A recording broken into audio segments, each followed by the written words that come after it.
Energy in standing wave, y का equation हल्का सा बदल गया है, ए नॉट साइन के एक्स कॉस ओमेगा टी है, लेकिन जो पोटेंशियल एनर्जी डिराइव करने का तरीका है वो वही रहेगा और ये वैसा ही दिखता है जैसा स्टैंडिंग वेव में हम देखा करते थे। जहां स्लोप ज्यादा होगा वहां एनर्जी पोटेंशियल ज्यादा होगी। हाँ, मैं एक बार फिर लिख देता हूं, y equals to A naught sine के एक्स कॉस ओमेगा टी और y equals to A naught sine के एक्स साइन ओमेगा टी और y equals to A naught cos के एक्स कॉस ओमेगा टी और y equals to A naught cos के x sine omega t. और sir आप इतना मत लिखो, एक ही लाइन तो पूछा है। यहाँ ध्यान देखना, when x equals to 0 is node, ऊपर वाले दोनों, when में से कोई भी एक, when x equals to 0 is antinode. आप इस बात पे ध्यान दीजिए ना कि जब आप कहते हैं ना y ए नॉट साइन के एक्स, तो अगला वाला जो है ये तो पोजीशन डिपेंडेंट एम्पलीट्यूड हो गया और अगला वाला एसएचएम की बात करेगा, तो एसएचएम का general formula omega t plus phi सोच सकते हैं ये। और दूसरे वाले के लिए देखिएगा ए नॉट कॉस के एक्स, ये तो हो गया पोजीशन डिपेंडेंट एम्पलीट्यूड और साथ में SHM sine omega t plus phi, phi कुछ भी हो सकता है। तो आप ये ऐसे भी देख सकते हैं, ये वैन के साथ इसे भी पढ़ सकते हैं, लेफ्ट वाले को, राइट वाले को भी पढ़ सकते हैं, मतलब उसके नीचे वाले को। When x0 is नोड तो पोजीशन डिपेंडेंट एम्पलीट्यूड क्या होगा, ए नॉट साइन के एक्स। और k का वैल्यू यदि भूल भाल गए हो तो मैं याद दिला दूं, k होगा 2 पाई बाई लेमडा। लेमडा आप लूप देख के कितने लूप हैं उसके बेसिस पे कैलकुलेट कर लेंगे।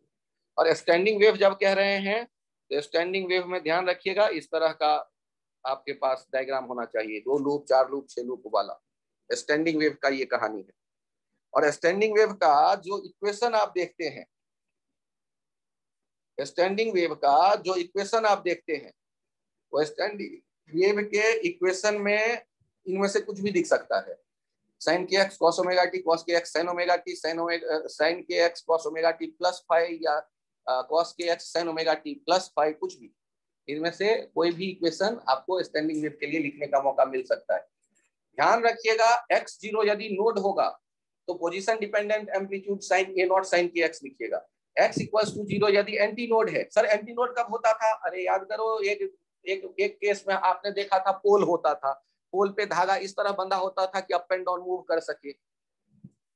हम लोग क्या कहते थे, standing wave on A stretch string while one and is fixed another is free. तो फ्री वाले हवा में छोड़ दोगे तो फिर स्ट्रेच कैसे रहेगा, तो इस तरह बंधा होता था पोल पे जिसमें अप एंड डाउन वो मूव कर पाता था, उसे फ्री एंड कहते थे हम लोग।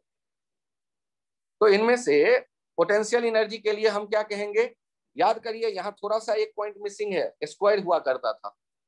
स्टैंडिंग जो ट्रेवलिंग वेव में जैसा था वैसा ही इसमें भी स्क्वायर। डेल जहां स्लोप ज्यादा होगा वहां पोटेंशियल एनर्जी ज्यादा, स्लोप कम पोटेंशियल एनर्जी कम। और ये वायर जब लूप के फॉर्म में ऑसिलेट कर रहा है तो जब ये T/4 टाइम में एक्सट्रीम से ऊपर वाले एक्सट्रीम से बीच में आया, नीचे वाले एक्सट्रीम से बीच में आया, तो एक बार वायर हॉरिजॉन्टल दिखेगा ना, स्ट्रेट। तो जब वायर स्ट्रेट होता है उस समय तो स्लोप है ही नहीं, तो उस समय स्लोप 0 है, तो पूरे वायर में जो भी एनर्जी होगा उस मोमेंट पर वो काइनेटिक एनर्जी होगा, पोटेंशियल एनर्जी नहीं होगा। यदि आपको पोटेंशियल एनर्जी चाहिए तो पोटेंशियल एनर्जी का एक ही रास्ता है जो पहले शुरुआत में लिख रहे थे हम लोग, याद रखिएगा कि डी पोटेंशियल एनर्जी का तो अभी अभी हमने लिख दिया। पोटेंशियल एनर्जी के बाद यदि काइनेटिक एनर्जी लिखते थे तो ये आप लिखेंगे half delta m v particle square. और वी पार्टिकल में अब पुराना रिलेशन नहीं काम करेगा, पुराना रिलेशन नहीं काम करेगा, ये काम करेगा del y by del t. यहाँ स्लोप नहीं आ रहा है,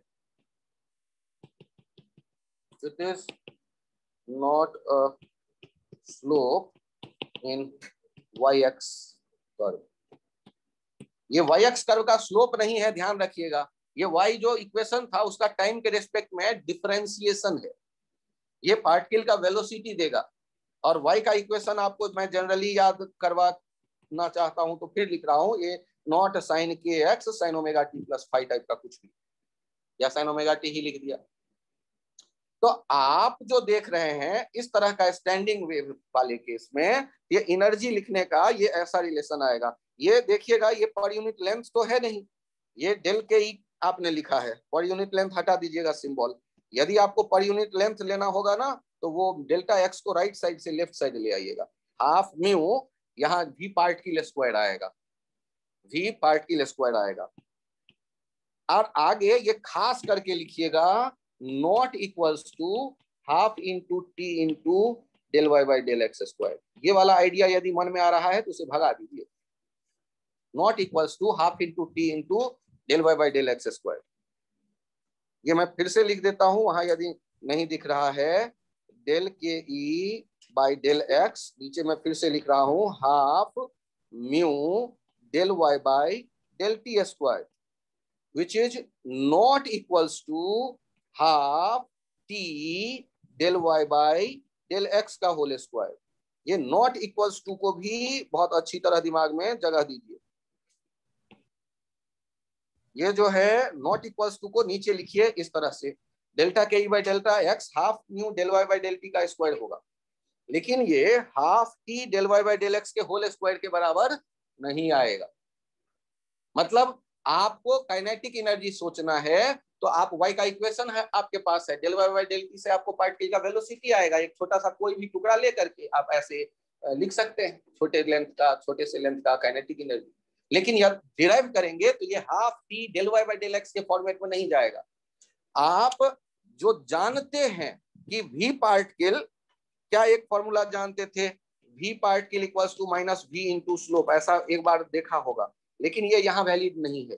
वो कहाँ वैलिड होता था v particle equals to minus v into slope?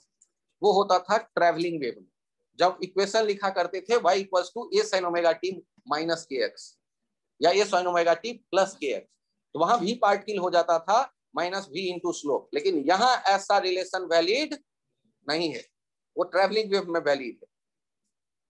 अब जब हम सारा एवरेज वाला आइडिया कैलकुलेट करते थे तो ध्यान दीजिएगा, जब हम कहते थे energy associated with one loop, energy associated, कौन सा एनर्जी? तो total energy associated with one loop of या in a standing wave, in a standing wave equals to lambda by 8 mu omega square A square A naught square, lambda by 8 mu omega square A naught square. A naught है maximum amplitude, A naught है maximum amplitude, maximum amplitude, omega है 2 pi F, F है frequency, F F क्या हो सकता है, v/2l और 2v/2l और 3v/2l, याद करिएगा ऐसा कुछ भी लिख सकते थे। या यदि एक तरफ फ्री और एक तरफ क्लोज होता तो दूसरे वाले फॉर्मेट में आ सकता था, v/4l, 3v/4l, 5v/4l, ऐसा कुछ भी। और म्यू क्या था? मास पर यूनिट लेंथ, मास पर यूनिट लेंथ। और लेम्डा को कैसे देखते आप? तो जितने लूप होते उस हिसाब से लेम्डा का एल से रिलेशन आप निकाल सकते थे। लेम्डा का रिलेशन निर्भर करता एल के साथ basis of number of loop, loop कितने हैं उनके बेसिस पे लेम्डा और एल का रिलेशन हम लिख लेते। ये कहानी हमें ये बता रहा है, आईआईटी 2 बार इस या 3 बार इसको पूछ चुका है, इस फॉर्मूले को सीधे सीधे। तो चांस थोड़े कम हो गए हैं ज्यादा बार पूछने के कारण। चलिए फिर से मुझे बताइए, स्टैंडिंग वेव कह रहे होंगे तो या तो फिक्स्ड होगा दोनों किनारे पे या एक किनारा फ्री होगा। तो ऐसे केस में फ्रीक्वेंसी या तो v/2l और उनके इवन ऑड सारे मल्टीपल होंगे, अदरवाइज v/4l और उनके केवल ऑड मल्टीपल होंगे। आपको एल और लेमडा का यदि रिलेशन चाहिए तो बोलेगा क्वेश्चन में कि कौन सा वेव प्रेजेंट है वायर पे, फंडामेंटल या फर्स्ट ओवरटोन या सेकंड ओवरटोन, उससे पता चल जाएगा नंबर ऑफ लूप, उससे पता चल जाएगा एल और लेमडा का रिलेशन, उससे पता चल जाएगा फ्रीक्वेंसी का वैल्यू, म्यू आपको दिया गया रहेगा, एम्पलीट्यूड दिया गया रहेगा, तो एनर्जी आप लिख लेंगे। फिर से बताओ ये कौन सा एनर्जी है, क्या ये टोटल वायर का एनर्जी है या केवल एक लूप का एनर्जी है? ध्यान दीजिए, केवल एक लूप का एनर्जी है। ये किसका एनर्जी है? एक लूप का एनर्जी है। यदि टोटल एनर्जी चाहिए, आपके मन में विचार आए कि सर मैं आपकी बात क्यों मान लूं, तो ध्यान से देखो, फंडामेंटल के लिए देखो, फंडामेंटल मोड सबसे आसान ना, उसमें कितने लूप बनते हैं? एक ही लूप बनता है। इसका एनर्जी लिखना है तो वायर जब स्ट्रेट होगा, वायर जब स्ट्रेट होगा तो वायर स्ट्रेट होने पे यहाँ सारी एनर्जी कैसी होगी? काइनेटिक। तो यहाँ जो डेल्टा टोटल एनर्जी देखेंगे वो डेल्टा काइनेटिक एनर्जी के बराबर लिखेंगे। और डेल्टा काइनेटिक एनर्जी कैसे लिखते थे एसएचएम में? एसएचएम में काइनेटिक एनर्जी लिखा करते थे हाफ, इस समय जो भी होगा मैक्सिमम होगा। एसएचएम सोचे आप, हर एक पार्ट के लिए एसएचएम कर रहा है, half v max mu delta x square. और वी मैक्स लिखा करते थे, याद करो, amplitude into omega, amplitude into omega, ये एसएचएम का वी मैक्स हुआ करता था, हाफ डेल्टा एम।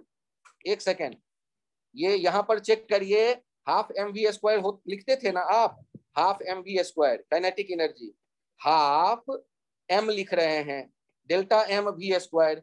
आप ये बताइए एम कैसे लिखोगे? तो एम लिख लोगे म्यू इंटू डेल्टा एक्स, और एम्पलीट्यूड इंटू ओमेगा हो जाएगा मैक्सिमम वेलोसिटी एसएचएम में। और आप जब वेव के बारे में सोच रहे हैं, स्टैंडिंग वेव के बारे में सोच रहे हैं, तो एम्पलीट्यूड कहाँ का आप लिखना चाहते हैं? तो एक खास डिस्टेंस एक्स डिस्टेंस पर गए, वहां जो डेल्टा एक्स टुकड़ा है इसके एम्पलीट्यूड की बात करते हैं। तो यहाँ जो एम्पलीट्यूड लिखते, वो एम्पलीट्यूड कितना लिखते? पोजीशन डिपेंडेंट एम्पलीट्यूड लिखते। वो क्या लिखते? ए नॉट साइन के एक्स लिखते। ए नॉट साइन के एक्स क्यों लिखते? अरे यार, जो एसएचएम होगा, वो जो छोटा सा डेल्टा एक्स वाला टुकड़ा है अप एंड डाउन मूव करेगा, उसका एम्पलीट्यूड कितना होगा? ए नॉट साइन के एक्स। तो आप उसको ला करके रख दीजिए, हाफ म्यू डेल्टा एक्स ए नॉट स्क्वायर साइन स्क्वायर के एक्स ओमेगा स्क्वायर, और इसको इंटीग्रेट कर दीजिए, एक्स का वैल्यू 0 से लेकर लेमडा बाई 2 तक, क्योंकि वो जो पूरा वायर लेंगे आप, तो एक्स का वैल्यू कहां से कहां तक जाएगा? 0 से लेमडा बाई 2 तक। और के बदले कितना यूज कर लेंगे? 2 पाई बाई लेमडा। जिस दिन इंटीग्रेशन सीख जाएंगे उस दिन आपके पास ये वैल्यू आ जाएगा, lambda by 8 mu omega square A naught square, lambda by 8 mu omega square A naught square. तो सर इंटीग्रेशन जब तक नहीं सीखे, अरे यार साइन स्क्वायर के एक्स है ना, तो साइन स्क्वायर के एक्स का वो पूरे वायर के लिए एवरेज लेके भी काम चला सकते हैं कभी कभार, और नहीं तो डिटेल रास्ता यही है। साइन स्क्वायर थीटा को हम लोग लिखना आगे सीखेंगे कुछ, मे भी ट्रिग्नोमेट्री में आप पढ़ चुके हो कि साइन स्क्वायर थीटा को लिखा करते थे 1 माइनस कॉस 2 थीटा बाई 2। 1 का भी इंटीग्रेशन जानते हैं, कॉस 2 थीटा का भी इंटीग्रेशन जानते हैं, तो आपका काम हो जाता है। तो इंटीग्रेट करते ये lambda by 8 mu omega square A naught square आ जाता, एक लूप के लिए ये एनर्जी। यदि लूप बढ़ जाता तो एक लूप का निकाल कर डबल कर देते, एक लूप का निकाल कर ट्रिपल कर देते। लास्ट वाला फॉर्मूला दिख रहे हैं, ये लास्ट वाला जो लाइन है ये नहीं दिख रहा होगा, लास्ट वाला डायरेक्ट इंटीग्रेट करके वो रिजल्ट लिख रहे हैं, lambda by 8 mu omega naught square omega square A naught square. हाँ क्या कह रहे हैं? हाँ, स्टैंडिंग वेव में जो नोड है, नोड तो शिफ्ट होगा नहीं, तो नोड शिफ्ट नहीं होगा तो एक लूप से दूसरे लूप में एनर्जी नहीं जाएगा। तो हर एक लूप की जो टोटल एनर्जी है वो फिक्स्ड है, चाहे वो काइनेटिक के फॉर्म में हो चाहे, अच्छा देखिए, जब एक्सट्रीम पे जाएगा तो वायर रुकेगा, एक्सट्रीम पे जाएगा तो वायर रुकेगा, उस समय काइनेटिक एनर्जी कितनी हो गई? 0। उस समय कौन सा एनर्जी ज्यादा है? पोटेंशियल, उस समय पोटेंशियल ज्यादा है। तो यहां पर वो आइडिया काम कर जाएगा कि एक्सट्रीम पे पोटेंशियल होता है सारा, इक्विलिब्रियम में जब गुजर रहा हो स्ट्रेट वायर हो उस समय काइनेटिक होता है सारा, फिर दूसरे एक्सट्रीम पे जाएगा तो पोटेंशियल होगा सारा, और बीच में दोनों पार्ट में बटे होंगे एनर्जी। एक और आइडिया है जो विजुअलाइज करना बड़ा मुश्किल होता है, एक आइडिया और है जो विजुअलाइज करना बड़ा मुश्किल होता है। मुझे ये बताइए, ये ऐसे शिफ्ट हो रहा होगा रास्ते में एक्सट्रीम तक जाने के लिए, ये शिफ्टिंग का पोजीशन देखो, ये पोजीशन 1, फिर देखो पोजीशन 2, और फिर ये एक्सट्रीम पे आ गया पोजीशन 3। और अब आप एनर्जी को थोड़ा सा फील करो, ऐसे ही ये नीचे भी जाएगा, ऊपर ले गए। अब देखो आप किसी एक डेल्टा एक्स को लेकर के सोचो, तो यहां पर एक डेल्टा एक्स ले लो और इसके बारे में सोचो, और यहां पर डेल्टा एक्स ले लो, इसके बारे में सोचो, या बीच में।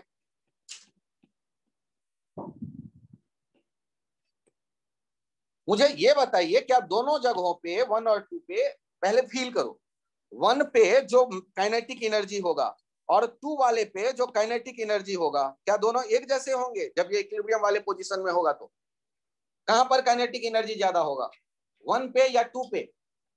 1 पे या 2 पे? अच्छा चलो, एम्पलीट्यूड कहां का ज्यादा है? 1 पे एम्पलीट्यूड ज्यादा है या 2 पे एम्पलीट्यूड ज्यादा है? तो V मैक्सिमम कैसे लिखते थे? ए ओमेगा नहीं सोचते थे? SHM याद करो यार। तो एम्पलीट्यूड कहां पर ज्यादा है? तो सेंटर पे ज्यादा है ऑसिलेशन के दौरान। तो सेंटर वाला जो डेल्टा एक्स होगा उसकी काइनेटिक एनर्जी ज्यादा होगी, और किनारे की तरफ जो डेल्टा एक्स होगा इसकी काइनेटिक एनर्जी जो होगा V मैक्स डैश, ये जो होगा वो A डैश ओमेगा डैश, ये कम होगा। तो K1 K2 जो है वो कम होगा, K1 जो है वो ज्यादा होगा। और जब एक्सट्रीम पे चला गया, जब एक्सट्रीम पे आया तो डेल्टा एक्स और डेल्टा एक्स ही कंपेयर कर रहे हैं, 1 और 2। पोटेंशियल एनर्जी कहां ज्यादा है? तो अब तो काइनेटिक होगा ही नहीं, एक्सट्रीम पे जाने के बाद काइनेटिक होगा ही नहीं, अब रुक गया है ये एक्सट्रीम पे। पोटेंशियल होगा, कहां पर ज्यादा है? 1 पे पोटेंशियल ज्यादा है या 2 पे पोटेंशियल ज्यादा है? कहां पर स्लोप ज्यादा है? जहां पर स्लोप ज्यादा वहां पोटेंशियल एनर्जी ज्यादा, तो 2 पे पोटेंशियल एनर्जी ज्यादा। तो 2 पे पोटेंशियल एनर्जी ज्यादा, तो इससे आप क्या कह सकते हैं कि काइनेटिक एनर्जी जो इक्विलिब्रियम वाले पोजीशन पे मिड में दिख रहा था वायर के, वो सारा का सारा पोटेंशियल में बदल गया। मिड पे आप नहीं कहेंगे, यहां से यहां जाते हुए यहाँ का एनर्जी गायब हो गया। कहां गायब हो गया? गायब हो गया क्योंकि स्लोप जीरो है। देखो एकदम टॉप पे स्लोप क्या हो गया? जीरो, तो वहां पोटेंशियल एनर्जी जीरो है, तो काइनेटिक यहाँ वाला कहां भाग के चला गया? तो अब ध्यान रखिए कि ये जो आधा लूप होगा लेफ्ट, ध्यान से देखो, लेफ्ट लूप, लूप का 2 टुकड़ा कर लो, लेफ्ट एंड राइट। आधे लूप का एनर्जी फिक्स होता है, लेकिन किसी भी छोटे सेक्शन का एनर्जी आप कहोगे टोटल फिक्स, तो नहीं है। सेंटर वाला टुकड़ा लेके देख लो, सेंटर वाला टुकड़ा लेके देखो, जैसे ही ऊपर गया तो ऊपर जाके काइनेटिक और पोटेंशियल जीरो हो गया, तो काइनेटिक वैसे ही जीरो है, टोटल जीरो हो गया, जबकि इक्विलिब्रियम पे बहुत ज्यादा एनर्जी था वहां पे। तो इसका मतलब है कि आपसे कोई कहता है कि स्टैंडिंग वेव में किसी भी सेक्शन का आप टोटल एनर्जी कांस्टेंट है, तो वो आप कहोगे ना ये स्टेटमेंट गलत होगा। तो एचसी वर्मा का जब एक क्वेश्चन मल्टीपल करेक्ट ऑब्जेक्टिव वाला था, उसमें ये गलत था आंसर। वहां हम लोग क्लास में बताते थे कि उसका आंसर एचसी वर्मा का किताब में गलत है। मे भी रिप्रिंट हुआ हो बहुत बार, तो कहीं वो सुधार कर लिया गया हो। क्यों गलत है? क्योंकि हम लोग एग्जाम्पल दिखा रहे हैं कि डेल्टा एक्स बीच का सेक्शन लेके देखो, जब एक्सट्रीम पे गया तो उसकी टोटल एनर्जी जीरो है। तो आप अब बताओ, जब एक्सट्रीम पे गया हुआ है वायर, तो ज्यादा एनर्जी बीच में दिखेगा या किनारे पे दिखेगा? किनारे पे। और जब इक्विलिब्रियम में वायर होगा, सीधा वायर होगा, तब ज्यादा एनर्जी कहां होगा? तो आप ऐसा देखो, energy left and right wire पे कबड्डी खेल रहा है टोटल, आधे लूप का, आधे बीच में है ज्यादा एनर्जी, और दोनों तरफ शिफ्ट हो गया एनर्जी जैसे जैसे एक्सट्रीम पे गया, और वो पोटेंशियल में कन्वर्ट हो गया। और जैसे जैसे इक्विलिब्रियम में आएगा फिर से एनर्जी बीच की तरफ ज्यादा आ गया, किनारे की तरफ कम, क्योंकि किनारे वाले का एम्पलीट्यूड छोटा है, तो उसका ए ओमेगा जो होगा, वेलोसिटी होगा, वो छोटा होगा। अरे मैं यूं ही चिल्ला रहा हूं कि समझ में भी आया है थोड़ा थोड़ा?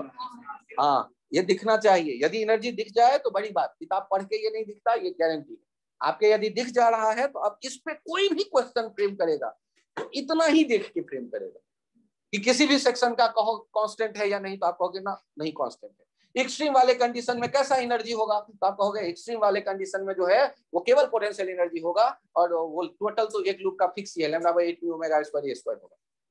इक्विलिब्रियम वाले में क्या होगा, तो काइनेटिक जीरो, पोटेंशियल जीरो होगा, जो भी होगा वो काइनेटिक होगा, बीच में total kinetic plus potential constant होगा। आधे लूप का भी कांस्टेंट होगा, लेकिन पूरे लूप का यदि हम बात करेंगे तो वो कांस्टेंट होता है। किसी भी सेक्शन का, तो किसी भी सेक्शन का कांस्टेंट नहीं होता टोटल एनर्जी। यहाँ के इस कहानी के बाद आपके सामने एक सिंपल सा आइडिया दे रहा हूं। ये दो वेव एक जैसे एम्पलीट्यूड के हैं, ध्यान से देखिएगा, और ऐसे आ रहे हैं। एक समय कभी न कभी ऐसा होगा जब ये वायर के ऊपर और नीचे एक ही जगह पहुंच गए होंगे। जब ये वायर के एक ही जगह पहुंच गए होंगे तो वायर इनफैक्ट दिखता कैसा होगा, जब एक ही जगह से ये गुजर रहे होंगे तो ये वायर कैसा दिखता होगा, सोच के जवाब दो मुझे। तो वायर स्ट्रेट दिखेगा। क्यों? बहुत बढ़िया आइडिया, क्योंकि जितना ऊपर डिस्प्लेसमेंट था उतना ही नीचे, तो नेट वैल्यू हो गया वेक्टर सम करके 0। तो इस समय एनर्जी होगा या नहीं, तो अपोजिट डायरेक्शन में जाने वाले वेव जब सुपर इम्पोज हो रहे होते हैं तो वहां स्टैंडिंग वेव बनता है, और स्टैंडिंग वेव में जब स्ट्रेट वायर होगा मतलब वहां सारा एनर्जी काइनेटिक के फॉर्म में होगा। आईआईटी पूछ चुका है इस मोमेंट पे एनर्जी किस फॉर्म में होगा, तो आप कहोगे उस मोमेंट पे सारी एनर्जी किस फॉर्म में होगा, काइनेटिक के फॉर्म में होगा। वायर स्ट्रेट दिख रहा है, होगा एनर्जी काइनेटिक के फॉर्म में, पोटेंशियल नहीं होगा क्योंकि स्लोप नहीं है। सर स्टैंडिंग क्यों सोच रहे हो, ट्रैवलिंग क्यों नहीं सोच रहे हो? तो ट्रैवलिंग सोचते तो एनर्जी 0 होता, ऐसा तो है नहीं। वेव के पास एनर्जी है, क्योंकि फ्रैक्शन ऑफ सेकंड के बाद दोनों वेव निकल के इधर उधर चले जाएंगे, तो वहां एनर्जी यदि तो कांस्टेंट ही है। तो आखिर किस फॉर्म में है, तो काइनेटिक।